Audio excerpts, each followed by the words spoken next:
Friends, budget के बाद यदि आप 10 साल के लिए लमसम इन्वेस्टमेंट करना चाहते हैं और आप कंफ्यूज है कि कौन से म्यूचुअल फंड में इन्वेस्टमेंट करूं, तो आप एकदम सही वीडियो पर आए हैं। आज हम ऐसे म्यूचुअल फंड के बारे में बात करेंगे जिन्हें बजट 2024 से सपोर्ट मिला है और आपके लिए म्यूचुअल फंड बेस्ट चॉइस क्यों होने वाले हैं उनके बारे में हम भी समझेंगे।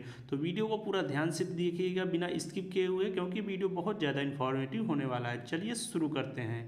तो आइए सबसे पहले हम लोग समझते हैं कि बजट 2024 का मोटिव क्या है, जिससे हमको ये जानने में मदद मिलेगी कि कौन से सेक्टर के म्यूचुअल फंड्स को बजट ने सपोर्ट किया है। तो बजट 2024 का जो मोटिव है वो विकसित भारत का है। तो विकसित भारत बनाने का लक्ष्य पूरा कब होगा? जब देश में एक गुड क्वालिटी का इंफ्रास्ट्रक्चर डेवलपमेंट हो जाएगा, क्योंकि किसी भी देश को डेवलप होने के लिए उस देश में एक अच्छी क्वालिटी का इंफ्रास्ट्रक्चर होना ज़रूरी है। इसलिए बजट में इस सेक्टर को डेवलपमेंट करने के लिए फोकस किया गया है। अब आइए देखते हैं कि इंफ्रास्ट्रक्चर सेक्टर को डेवलपमेंट करने के लिए बजट 2024 में किस प्रकार से सपोर्ट किया गया है।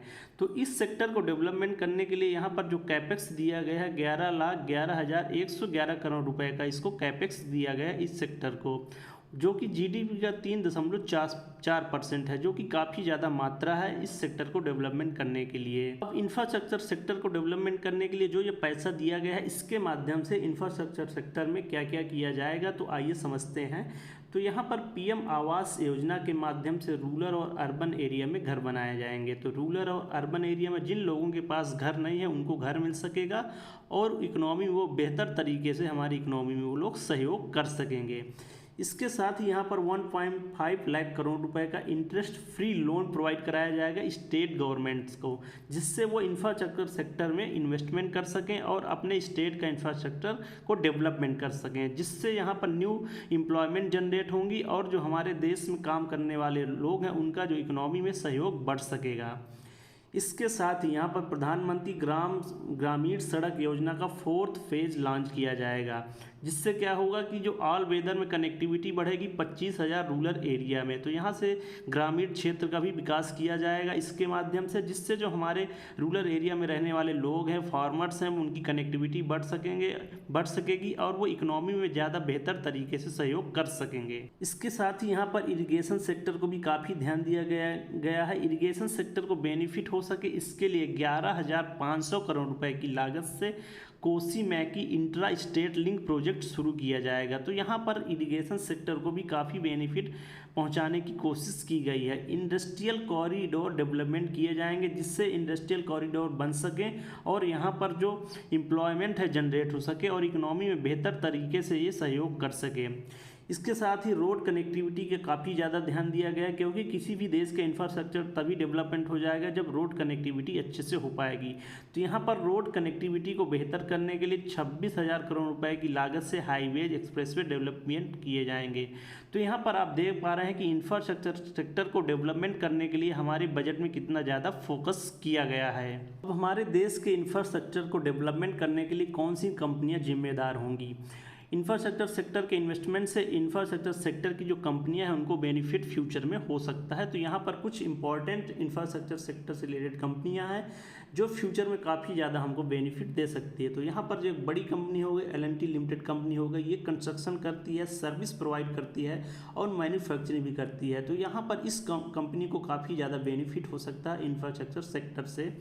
अल्ट्राटेक सीमेंट कंपनी हो गई, ACC सीमेंट हो गई, श्री सीमेंट हो गई, प्रिज्म जॉनसन लिमिटेड, ये सीमेंट सेक्टर की बड़ी कंपनी है जो इंफ्रास्ट्रक्चर सेक्टर को विकास करने में काफ़ी ज़्यादा सहयोग कर सकती हैं ये कंपनियां। गेल हो गया, सेल हो गया, टाटा स्टील हो गया, हिंडाल्को इंडस्ट्रीज हो गया, तो ये स्टील सेक्टर की बड़ी कंपनी हो गई। तो जैसे जैसे हमको रोड इंफ्रास्ट्रक्चर को डेवलपमेंट करने की ज़रूरत होगी तो इन सेक्टर की कंपनियों की हमें ज़रूरत पड़ेगी। तो फ्यूचर में ये कंपनियां काफ़ी ज़्यादा हमको बेनिफिट दे सकती हैं। BPCL हो गया, IOCL हो गया, HPCL हो गया। तो यहाँ पर आप देख रहे हैं कि फ्यूल सेक्टर की बड़ी कंपनियाँ हैं, इन कंपनियों की भी डिमांड फ्यूचर में बढ़ सकती है। इसके बाद कोल इंडिया लिमिटेड कंपनी हो गई, ये एनर्जी सेक्टर की बड़ी कंपनी है। तो ये कुछ ऐसी कंपनियां हैं जो इंफ्रास्ट्रक्चर सेक्टर में डेवलपमेंट होने से इन कंपनियों में काफ़ी ज़्यादा बेनिफिट हमको फ्यूचर में हो सकता है। अब जब ये इंफ्रास्ट्रक्चर सेक्टर की जो बड़ी कंपनियां हैं इनको जब बेनिफिट होगा, इनकी डिमांड बढ़ेगी, तो शेयर मार्केट में इन कंपनीज का स्टॉक प्राइस भी इंक्रीज होगा और इनमें इन्वेस्टमेंट करने वाले जो इन्वेस्टर हैं उनको बेनिफिट होगा। इससे जो इंफ्रास्ट्रक्चर सेक्टर में इन्वेस्टमेंट करने वाले म्यूचुअल फंड स्कीम है उनको भी बेनिफिट होगा और ये इंफ्रास्ट्रक्चर सेक्टर के म्यूचुअल फंड इन्वेस्टर्स को आगे आने वाले 10 सालों में अच्छा खासा बेनिफिट दे सकते हैं। तो आइए देखते हैं कुछ इंपॉर्टेंट म्यूचुअल फंड स्कीम जहां पर आप लमसम इन्वेस्टमेंट करके फ्यूचर में अच्छा रिटर्न ले सकते हैं। यहाँ पर अगर आप 50,000 रुपये लमसम इन्वेस्टमेंट करना चाहते हैं तो यहाँ पर कुछ इंपॉर्टेंट म्यूचुअल फंड स्कीम है जहां पर आप लमसम इन्वेस्टमेंट स्टार्ट करके फ्यूचर में अच्छा रिटर्न ले सकते हैं, क्योंकि ये म्यूचुअल फंड स्कीम बजट में सपोर्ट की गई है।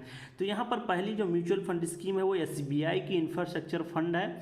अगर इसके रिटर्न की हम लोग बात करते हैं तो इस म्यूचुअल फंड स्कीम ने पिछले 5 साल में 30% तक का रिटर्न दिया हुआ है। वहीं इसके इन्वेस्टमेंट की हम लोग बात करते हैं, यह म्यूचुअल फंड स्कीम जो इंफ्रास्ट्रक्चर सेक्टर की अलग अलग सेक्टर में काम करने वाली कंपनी है वहाँ पर ये 45 कंपनियों में अपना इन्वेस्टमेंट करंट टाइम में कर रही है।